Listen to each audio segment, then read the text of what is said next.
Ken's had enough. He refused to join Gypsy for her live session, leaving her to face the fallout alone. She started the live by herself, and it was obvious why. Gypsy had left a comment on Ryan's video with his new girlfriend, which quickly blew up. In response, she planned to go live to explain herself, thinking it was her chance to clear the air. But this time, Ken was nowhere to be found. He was fed up with the drama, the jealousy, and the constant obsession with her ex.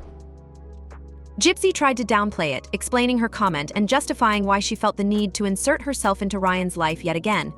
But without Ken there, the truth became painfully clear. His absence spoke volumes.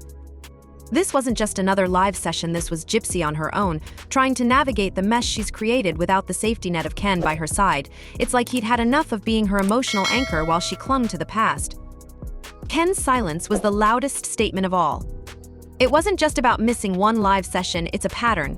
Every time Gypsy makes her ex the center of attention, Ken pulls away. He's engaged to Gypsy, about to start a family with her, but when she's publicly discussing her ex, Ken stays quiet. Imagine what that must feel like for him. Here's a man who's supposed to be her future, and yet she can't seem to stop talking about her past. It's not just uncomfortable, it's disrespectful. While Gypsy is out here leaving comments on Ryan's videos, throwing shade at his new relationship, Ken is left wondering where he fits in all of this. His silence is not passive, it's intentional. He's standing on the sidelines, observing her actions, probably asking himself if this is really what he signed up for. Can we blame him? Imagine being in his shoes, watching your partner go live and talk about her ex, making it seem like that's the most important thing in her life. Ken has every right to feel like a second choice, like he's not her priority. And deep down, Gypsy knows this. She's very aware of how her actions look, especially when Ken isn't around. She knows full well that if Ken were present, he wouldn't approve of her engaging in this drama. So it's almost as if she feels more comfortable doing it when he's not there. Maybe even relieved that she doesn't have to face his disapproval in real time. Ken's silence, in this case, seems to be a quiet form of resistance, a subtle way of saying, "I'm not here for this." But Gypsy keeps pushing, ignoring how her ongoing fixation on Ryan is slowly eroding her relationship with Ken. This isn't just about jealousy or lingering feelings for Ryan. It's a matter of respect. Ken isn't getting the respect he deserves, and Gypsy's behavior is sending a very clear message: I'll talk about whatever I want, even if it crosses boundaries in our relationship. Ken's distance is growing, and it seems like he's starting to realize just how unhealthy this dynamic has become. The frustration and sense of betrayal must be building. He's watching Gypsy constantly engage in the back and forth with Ryan, playing games that have become all too familiar. It's a tactic Gypsy loves. She's quick to accuse Ryan of being petty and playing these childish games, but the irony is, she's doing the exact same thing, if not worse.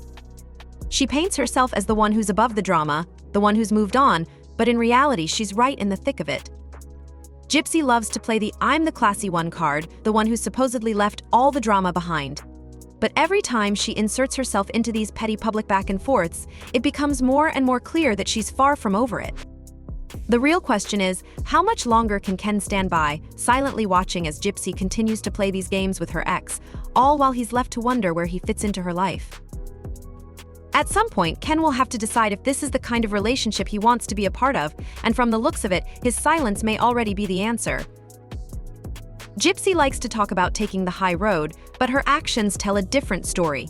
For someone who claims to be above the drama, she's clearly still heavily invested in it. She constantly takes digs at Ryan, criticizing his decisions and passing judgment on things that really don't concern her. If she had truly moved on, none of this would be necessary.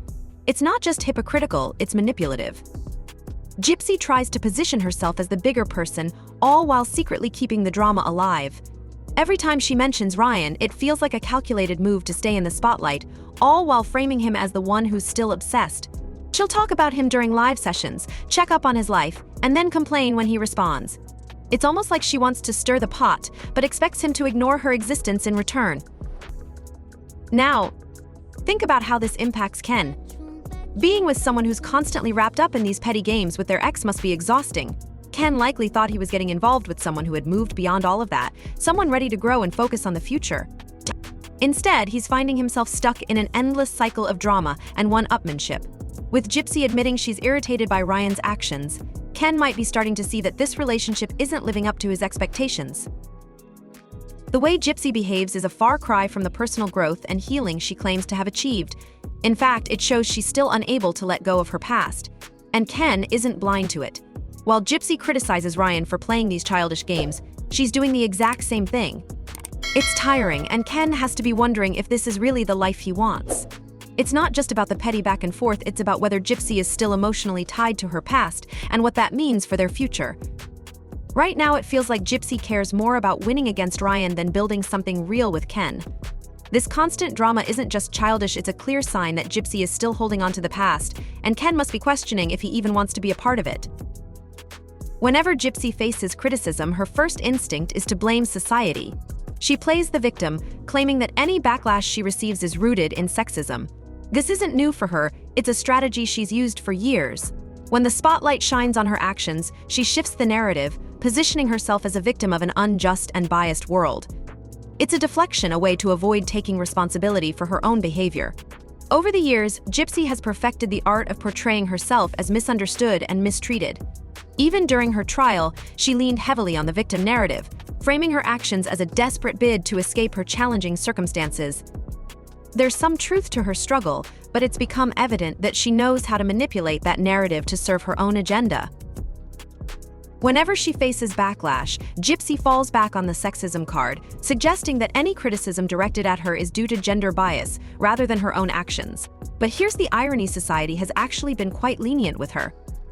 Gypsy received a lighter sentence than other defendants, like Nicholas Godin, and was even paroled after her role in her mother's death became public. So while Gypsy likes to paint herself as a victim of society's harsh judgments, the reality is that she's often been treated with more leniency than many others. And yet, she continues to deflect responsibility, refusing to own up to her actions. This pattern has become all too familiar. Many might argue that Gypsy's portrayal of herself as a victim has contributed to the public's willingness to forgive her. When she claims that society's judgment of her is based on sexism, it often feels more like a convenient excuse to avoid taking responsibility rather than a valid critique of gender bias. This selective view of social issues raises doubts about her true intentions. If Gypsy genuinely believed in accountability and personal growth, she would focus on her future rather than using the sexism excuse to silence her critics. By framing any backlash as a result of societal bias, she redirects attention away from her actions and avoids meaningful discussions about her behavior. This tendency to blame society instead of taking ownership is especially clear in her relationship with Ryan.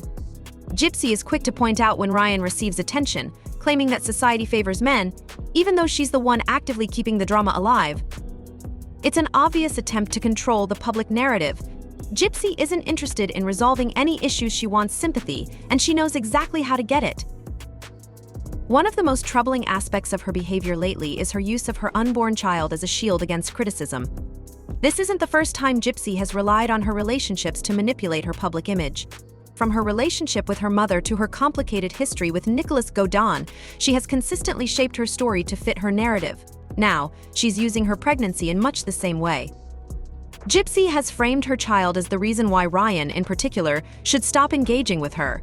She talks about respecting the baby as a reason for others to hold back their criticisms, as if any public critique of her is somehow an attack on her unborn child. But when you look at her actions, it's hard to believe that her child's well-being is her true priority. If Gypsy's main goal was to create a calm and peaceful environment for her baby, she would steer clear of these public dramas. Instead, she continues to put herself in the spotlight while demanding that others remain silent. This selective use of her child as a defense mechanism reveals her real priorities. It's not about protecting her baby, it's about protecting her image. Gypsy doesn't ask for space to focus on her pregnancy or for peace for her future family. She only brings up the baby when it suits her narrative.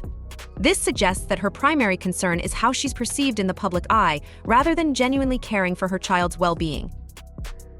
Gypsy often talks about how she's moved on and is focusing on her future, claiming that this is part of her personal growth. But her actions contradict these statements. One of the most glaring examples of this is her continued reference to Ryan as her husband, even though she's now engaged to Ken.